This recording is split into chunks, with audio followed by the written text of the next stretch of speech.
Shalom Bapak Ibu. Eh, Belum, saya belum. membawakan materi tentang Tritunggal. Memang materi ini sangat sulit ya. Sebenarnya banyak hal yang kadang-kadang dihindari ya. Tapi saya mencoba membawakan ini ya sambil belajar juga di tengah teman-teman bapak-bapak yang hebat-hebat di sini. Eh, saya bisa sama-sama kita belajar. Eh, jadi tentang bicara tentang eh, Tritunggal ini banyak orang sulit untuk memahami ya Bapak Ibu. Namun coba saya belajar, saya lagi sekolah dan saya coba belajar uh, bagaimana sebenarnya konsep Tritunggal ini Bapak Ibu. Jadi kalau saya boleh uh, memulai itu, saya kadang berpikir sebenarnya murid Tuhan Yesus itu melihat ketritunggalan Tuhan itu mulai mulai dari mana seperti itu ya. Kalau ada dibilang bahwa pada waktu dibaptis ada penampakan ketiga Tuhan itu, yaitu mana pada waktu Tuhan Yesus dibaptis ada Tuhan Allah Bapa di surga yang berbicara dari surga, kemudian ada Roh Kudus turun seperti burung merpati. Itu adalah pada waktu Tuhan Yesus awal melayani. Jadi belum dilihat oleh murid-muridnya. Namun ada satu peristiwa yaitu di Matius 17 saya bacakan, itu namanya transfigurasi ya, satu peristiwa penting dalam kehidupan Yesus yang menunjukkan sifat ilahiannya. Saya bacakan di Matius 17 ayat 1. Oh ya, materi ini baru saya share uh, di uh, di grup kita, jadi ada Bapak Ibu bisa lihat nanti. Saya bacakan Matius 17 ayat 1. 6 hari kemudian Yesus membawa Petrus, Yakobus, dan Yohanes saudara-saudaranya, dan bersama-sama dengan mereka ia naik ke sebuah gunung yang tinggi. Di situ mereka sendiri. Lalu Yesus berubah rupa di depan mata mereka. Wajahnya bercahaya seperti matahari dan pakaiannya menjadi putih, bersinar seperti terang. Dan tiba-tiba sedang ia berkata-kata, turunlah awan yang terang menaungi mereka, dan dari dalam awan itu terdengar suara yang berkata, inilah anakku yang kukasihi, kepadanya lah aku berkenan, dengarkanlah dia. Jadi disinilah Bapak Ibu saya melihat bagaimana tiga orang murid Yesus yaitu Petrus, Yakobus dan Yohanes ya melihat bagaimana Yesus berubah wajahnya di gambar ini uh, berubah seperti matahari, bajunya putih bersinar terang, dan yang menarik adalah ada suara dari surga. Inilah anakku yang kukasihi, kepadanya aku berkenan, dengarkanlah dia. Lalu saya coba cari dari ketiga orang ini, siapakah yang menyaksikan peristiwa ini, dan saya yakin dengan peristiwa ini mereka bertiga ini akan menuliskan siapa sebenarnya Yesus, gitu ya. Nah, kalau kita buka di 2 Petrus 1 ayat 7 ya. Petrus menuliskan, kami menyaksikan bagaimana ia menerima kehormatan dan kemuliaan dari Allah Bapa ketika datang padanya suara yang maha mulia yang mengatakan, inilah anakku yang kukasihi, kepadanya lah aku berkenan. Jadi ternyata di surat Petrus dia katakan kami menyaksikan ya, menyaksikan peristiwa itu, bagaimana anak Allah bagaimana Allah berkata, inilah anakku yang kukasihi, kepadanya aku berkenan. Ya, jadi saya melihat bahwa di tulisan ini pun dikatakan ada kata kemuliaan dari Allah Bapa. Dari sini kita melihat ada istilah Bapa, ya. Dia menulis bagaimana uh, Petrus menyaksikan Bapa di surga dan mengatakan inilah anakku yang kukasihi. Jadi di situ peristiwa Tritunggal terlihat disaksikan oleh murid-murid Tuhan Yesus. Lalu bagaimana dengan Yakobus setelah menyaksikan peristiwa itu? Ya, setelah peristiwa itu, kita baca di Yakobus 1 ayat 17, setiap pemberian yang baik, setiap anugerah yang sempurna datang dari atas, diturunkan dari Bapa segala terang. Dia mengatakan Bapa, ya, padanya tidak ada perubahan atau bayangan. Yakobus 4 ayat 5, jangan kamu menyangka bahwa kitab suci tanpa alasan berkata, roh yang ditempatkan Allah di dalam diri kita, diinginnya dengan cemburu. Di sini ada roh yang ditempatkan Allah. Ya, kita bicara tentang Roh Kudus. Yakobus menulis itu. Dan kemudian di Yakobus 2 ayat 1, saudara-saudaraku sebagai orang yang beriman kepada Yesus Kristus, Tuhan kita yang mulia. Jadi ketiga Tritunggal ini dituliskan oleh Yakobus. Dan saya yakin peristiwa di gunung itu, peristiwa transfigurasi itu, membuat mereka memahami siapa Tuhan. Ya, di sini Yakobus melihat ada kata Bapa, ada kata Roh Kudus, ada kata Yesus Kristus, Tuhan kita yang mulia. Dan bagaimana dengan Yohanes? Waduh, Yohanes itulah kitab yang banyak sekali bicara tentang keilahian Yesus. Salah satunya di Yohanes 1 ayat 14 yang mengatakan, Firman itu menjadi manusia dan diam di antara kita, dan kita telah melihat kemuliaannya, kemuliaannya anak tunggal Bapa, penuh kasih karunia dan kebenaran. Ini menunjukkan pengakuan Yohanes akan kemuliaan Yesus yang ia saksikan. Jadi, Yohanes sendiri bahkan lebih detail lagi menceritakan bagaimana Tuhan Yesus, bagaimana Trinitas atau Tritunggal itu dijelaskan. Jadi di sini kita lihat bagaimana sebenarnya Tritunggal itu atau Trinitas itu sebenarnya tidak ada di dalam tulisan secara teks Tritunggal, itu tidak ada di Alkitab. Mau baca dimanapun tidak ada. Tetapi penulisan-penulisan oleh murid-murid Tuhan Yesus ini, mereka melihat ada tulisan menjadi manusia, anak tunggal Bapa dan sebagainya. Ya, Yohanes mengatakan, aku keluar dari Bapa. Yohanes menulis, Yesus mengatakan, aku keluar dari Bapa dan seterusnya. Sehingga itu terlihat ada istilah-istilah tersirat tentang Tritunggal. Ya, nah, kalau kita lihat peristiwa itu menyebabkan mereka menjadi semangat ya. Bagaimana dalam Kisah Rasul 4 ayat 12 dia dikatakan oleh Petrus ya, dan keselamatan tidak ada di dalam siapapun juga selain di dalam Dia. Sebab di bawah kolong langit ini tidak ada nama lain yang diberikan kepada manusia yang olehnya kita diselamatkan. Ketika sedang melihat keberanian Petrus dan Yohanes, di sini ada Petrus dan Yohanes.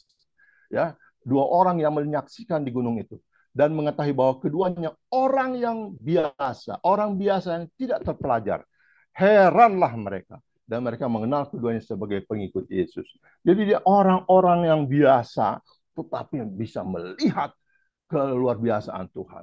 Nah, sekarang Bapak Ibu, bagaimana sebenarnya misteri Tuhan?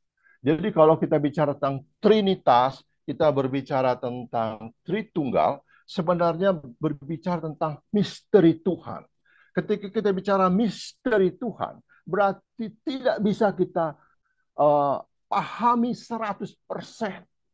Kalau katakan Tuhan itu tauhid atau Tuhan itu satu dan satu, sederhana saja kita pikirkan. Tetapi kita bicara misteri Tuhan, ya. Ketika di sana Yesus mengatakan, Bapa, ya, aku akan berikan akan dikirimkan penolong, yaitu Roh Kudus dan sebagainya. Maka kita melihat ada misteri Tuhan. Dan kalau saya melihat bahwa misteri Tuhan ini terbagi dalam dua hal. Yang pertama berbicara tentang Trinitas, dan yang kedua berbicara tentang inkarnasi daripada Tuhan. Ya. Nah, di sini kita melihat kalau kita bicara tentang Trinitas, itu adalah pembicaraan diskusi tentang bagaimanakah Tuhan itu dalam hal hakikat dan pribadinya. Di sini akan berkembang dengan sejarah, kita akan melihat nanti sepintas. Kemudian kalau kita bicara tentang inkarnasi Tuhan, ya, itu berbicara tentang bagaimanakah Yesus itu. Apakah dia Tuhan saja dan manusia saja, Ataukah Tuhan dan manusia apa setengah-setengah, setengah Tuhan, setengah manusia, atau sebentar Tuhan, sebentar manusia? Dan itu jadi pembicaraan. Nah, oleh sebab itu di sini saya skala sepintas bagaimana perdebatan itu sampai kepada satu pemahaman yang apa namanya kita yakini sampai saat ini. Kita bicara tentang Trinitas dulu. Kalau kita bicara tentang Trinitas, bagaimanakah tentang hakikat dan pribadi Tuhan? Pada waktu itu ada Sabellianisme. Aliran ini mengajarkan bahwa Bapa, Putra, dan Roh Kudus adalah satu dan sama, hanya berbeda dalam peran. Ini ditolak sekitar tahun 2020. Berbeda dalam peran, dia satu. Jadi Bapak Ibu hati-hati juga dalam membuat kiasan-kiasan. Ada yang kiasan seperti matahari ya. Saya selalu bicara seperti itu kepada teman-teman saya. Ternyata kiasan matahari itu mirip dengan Sabellianisme yang ditolak oleh bapak-bapak gereja. Ya, aliran ini mengajarkan bahwa Bapa, Putra, dan Roh Kudus adalah satu dan sama, hanya berbeda dalam peran. Kalau kita lihat misalnya contohnya, kan seorang bapak, saya seorang bapak di rumah sebagai bapak, tetapi saya pergi ke rumah orang tua saya sebagai anak. Kemudian saya pergi ke tempat ke kantor saya sebagai direktur misalnya dan sebagainya. Tapi saya tetap sama satu. Nah, itu berarti kan mengatakan bahwa satu tapi perannya yang berbeda-beda. Nah, demikian juga ada dengan mengatakan matahari ya kan. Matahari itu ada badannya, itu adalah Allah Bapa. Lalu ada cahayanya yang pada kita, itulah anak Yesus yang hadir ke bumi. Lalu ada panasnya, itulah Roh Kudus. Nah, hal seperti itu hati-hati juga terjebak kepada Sabellianisme yang mengatakan bahwa hanya satu saja, tapi perannya tiga, gitu ya. Nah, itu tidak benar. Yang kemudian ada kita terjebak pada paham Arianisme, adalah doktrin yang berpendirian bahwa Yesus Kristus adalah Putra Allah yang diperanakan oleh Bapa dan berbeda dari Allah Bapa, sehingga lebih rendah daripada Allah dan tidak sama kekal dengan Allah Bapa. Nah, ini Bapak Ibu, saat ini saja ada doktrin di gereja besar dan hamba Tuhan yang disebut besar, ya, seorang gembala yang besar memahami terjebak pada paham ini, di mana Yesus lebih rendah daripada Bapa. Nah, di sini ada baiknya kita belajar tentang apa namanya, tentang Tritunggal Trinitas ini, ya. Jadi di sini dikatakan dia paham Arianisme ini bahwa Yesus Kristus adalah Putra Allah yang diperanakan oleh Bapa dan berbeda dari Allah Bapa, sehingga lebih rendah daripada Allah dan tidak sama kekalnya dengan Allah Bapa. Nah, bagaimanakah sebenarnya yang benar gitu ya? Nah, adalah Konsili Nicea diadakan untuk menanggapi Arianisme. Credo Nicea menyatakan, credo itu syahadat ya. Syahadat Nicea menyatakan Yesus sebagai Allah dari Allah, terang dari terang, Allah benar dan dari Allah benar, diperanakan, bukan dijadikan, sehakikat dengan Bapa. Ya, jadi dia sehakikat, ya, sehakikat dengan Bapa. Ya, jadi dan tidak dijadikan, gitu ya. Jadi Credo Nicea menggunakan istilah homoiousios atau satu substansi untuk mendefinisikan hubungan antara Bapa dan Putra. Nah, di sini belum ada pembahasan tentang Roh Kudus. Lalu diperlengkapi lagi dengan konsili yang namanya Konsili Konstantinopel, dan dia menggabungkan dengan Nicea, maka jadilah konsili syahadat Nikia Konstantinopel yang menambahkan tentang Roh Kudus yang disifatkan sebagai Tuhan yang menghidupkan, yang keluar dari Sang Bapa, yang bersama Sang Bapa dan Sang Putra disembah dan dimuliakan, yang berfirman melalui para nabi. Jadi, Bapak, Ibu, bagaimanakah memahami ini tentang Trinitas, bagaimanakah hakikat dan pribadi? Nah, Bapak Ibu, kalau saya menyimpulkan bahwa Tuhan itu Allah dalam Kristus adalah satu hakikat yang hadir dalam tiga pribadi, yaitu Bapa, Putra, dan Roh Kudus. Ketiga pribadi ini setara dan abadi, memiliki kuasa tindakan kehendak yang sama. Mereka tidak diciptakan, kekal, dan tidak dapat dipisahkan, dengan masing-masing membagi esensi yang identik. Jadi Bapak Ibu, kalau ada gambar di sini ada Bapa, bukanlah anak, bukanlah Roh Kudus. Anak juga bukan Bapa, bukan Roh Kudus, dan Roh Kudus juga bukan Bapa dan bukan anak. Tetapi Bapa adalah Allah, anak atau Yesus adalah Allah, dan Roh Kudus adalah Allah. Ya. Nah sekarang kita masuk kepada yang kedua. Kalau tadi misteri Allah itu bicara tentang Trinitas, satu pihak. Yang satu lagi bicara tentang inkarnasi. Di sini ada perdebatan. Ketika Allah menjadi manusia, berinkarnasi, lalu bagaimanakah sebenarnya kemanusiaan Yesus? Bagaimana, apakah Yesus itu sebenarnya Tuhan, dan bagaimana dengan kemanusiaan? Di sini ada berkembang dengan perjalanan waktu. Pertama adalah doketisme, adalah sebuah ajaran yang menyatakan bahwa Yesus Kristus tidak benar-benar manusia, melainkan hanya tampak sebagai manusia. Jadi dia mengatakan bahwa nggak mungkinlah Tuhan Allah itu menderita. Oleh sebab itu dia tidak benar-benar menjadi manusia. Mereka hanya tampak sebagai manusia. Ajaran ini menyangkal bahwa Yesus menjelma menjadi manusia secara fisik. Ya, mereka dekotisme ini mengatakan nggak mungkinlah, dia kan Allah gitu, nggak mungkin dia menjelma secara fisik. Tetapi kalaupun menjelma itu hanyalah tidak benar-benar menjadi manusia. Lalu ada adopsionisme. Allah mengajarkan bahwa Yesus adalah manusia biasa yang menjadi Kristus dan Putra Allah saat dibaptis. Ditolak pada tahun 269 Masehi. Jadi dia manusia biasa, ya. Lalu begitu dibaptis, dia jadi Tuhan. Nah, seperti itu.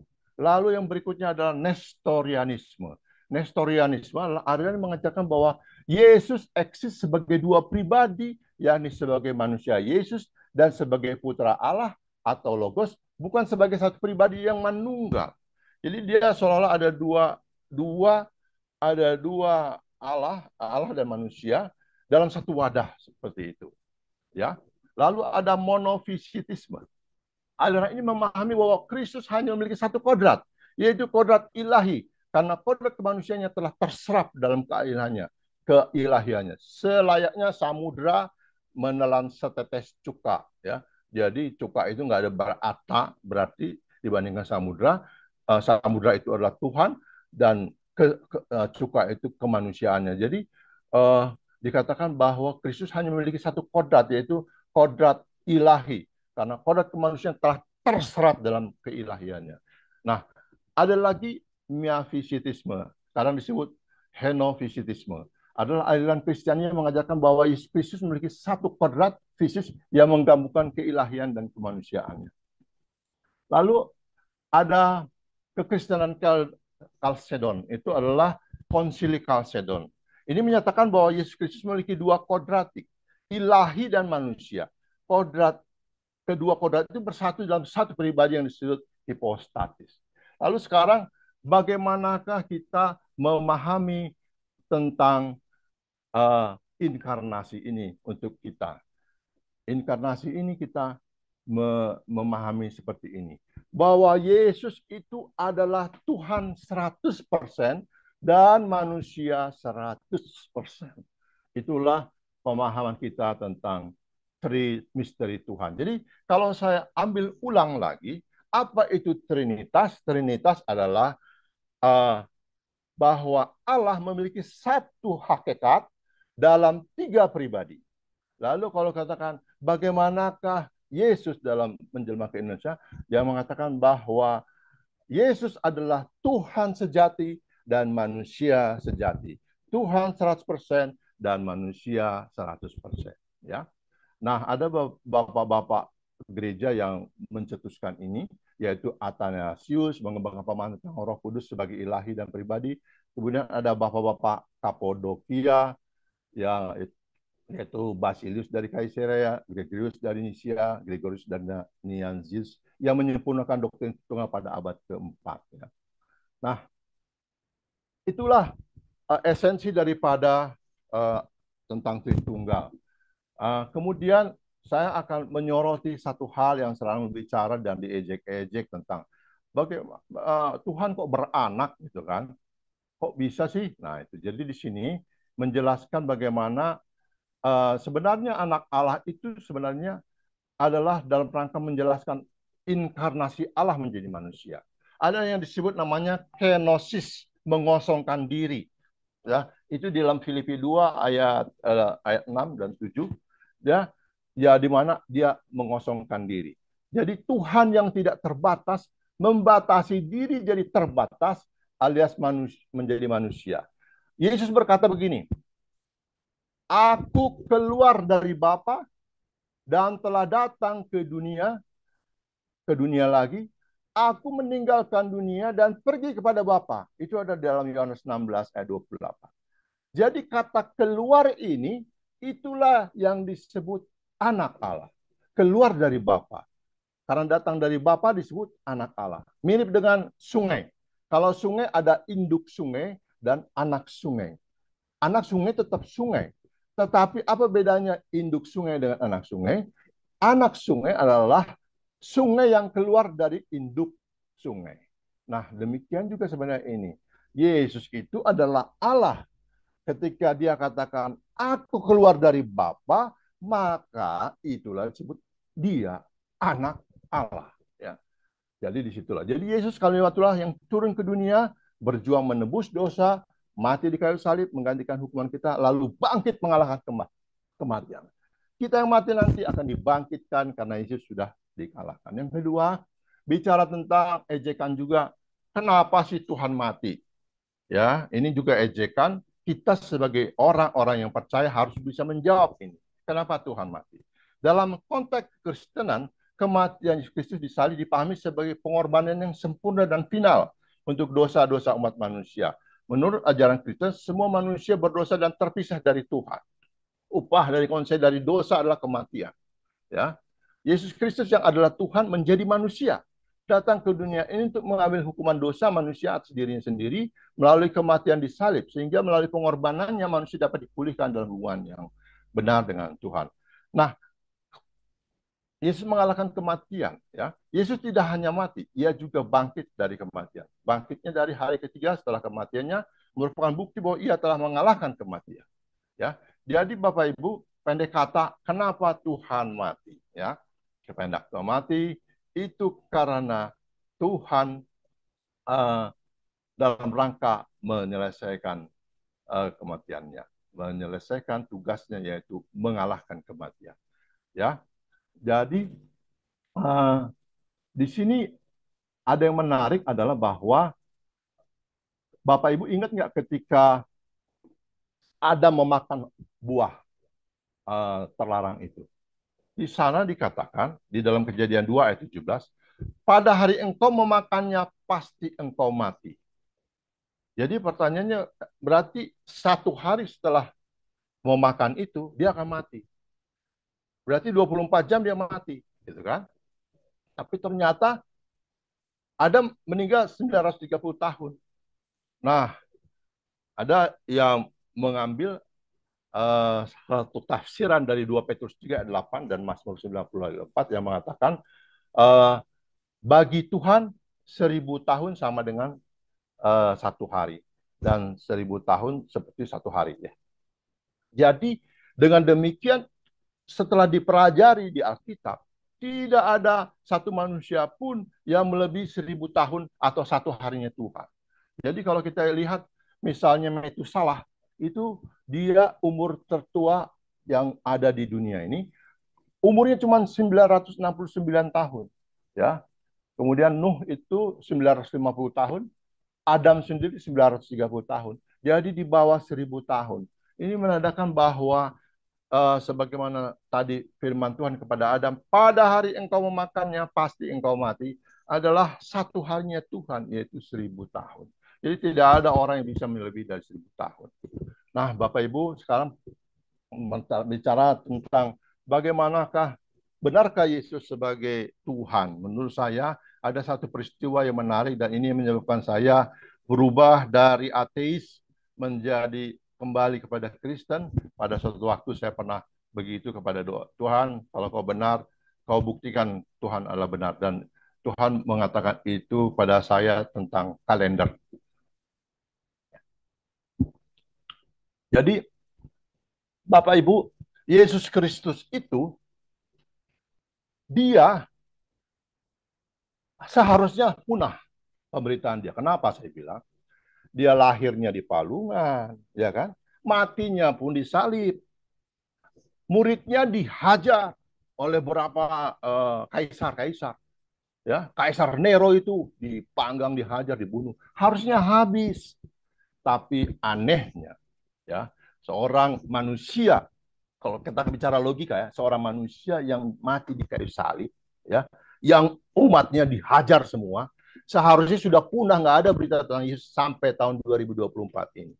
Tapi ternyata Bapak Ibu, kalau kita berjalan kemanapun, kita diikat dan selalu ikat kepada satu waktu, yaitu yang namanya sebelum Masehi, kalender kita before Christ, dan kalender Masehi atau kalender Anno Domini, di mana patokan waktu kita adalah pada saat kelahiran Yesus. Jadi Bapak Ibu, Yesus yang seharusnya secara logika tidak bisa mempengaruhi manusia, tetapi dunia saat ini dipengaruhi betul oleh Yesus. Kenapa? Mau dia beragama apapun juga, mau tidak mau dia harus mengatakan ini tahun 2024 sejak Yesus lahir. Kata Yesus harus ada terus. Jadi betul-betul dia menurut saya, dia adalah Tuhan. Nah Bapak Ibu, kalau kita lihat, apa sih bukti kelahiran Yesus Kristus? Pertama Bapak Ibu, pada waktu belum lahir aja sudah dinubuatkan, diramalkan. Ya kan? Itu kita lihat di Mika 5 ayat 2.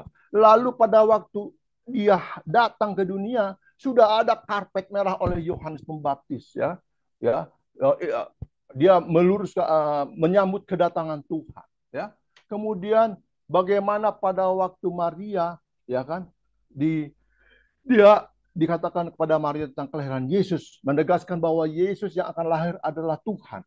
Jadi malaikat sendiri yang bicara. Yang kemudian yang menarik adalah tidak ada manusia di dunia ini yang lahir dari seorang gadis. Tidak ada, hanya Yesus Kristus. Bapak Ibu. Jadi kalau ini ada dokter Saud ya, katanya kromosom manusia itu 46, 23 dari bapak, 23 daripada ibu. Nah, sekarang kalau Tuhan Yesus kromosomnya apakah 23? Ya, artinya bahwa dia tidak ada bapak peranan di situ, tetapi dia lahir dari seorang perawan. Berarti dia memang bukan manusia biasa, ya Tuhan, ya. Nah, kemudian yang menarik ketika lahir, ini yang luar biasa. Saya pernah merenungkan ini Bapak Ibu. Sungguh luar biasa. Kenapa saya bilang? Pada waktu dia lahir itu, ada perwakilan dari sorga, yaitu malaikat. Dari alam semesta, yaitu bintang. Dari orang-orang yang tinggi, raja-raja, yaitu orang majus. Dari orang yang rendah, yaitu gembala. Jadi rupanya benar-benar dia itu Tuhan. Ya, sampai apalagi yang nggak ada. Perwakilan dari sorga, malaikat. Perwakilan dari alam semesta, yaitu bintang. Perwakilan dari orang-orang di kita ini, orang-orang hebat, orang raja, yaitu orang majus. Dan perwakilan orang kecil, yaitu gembala.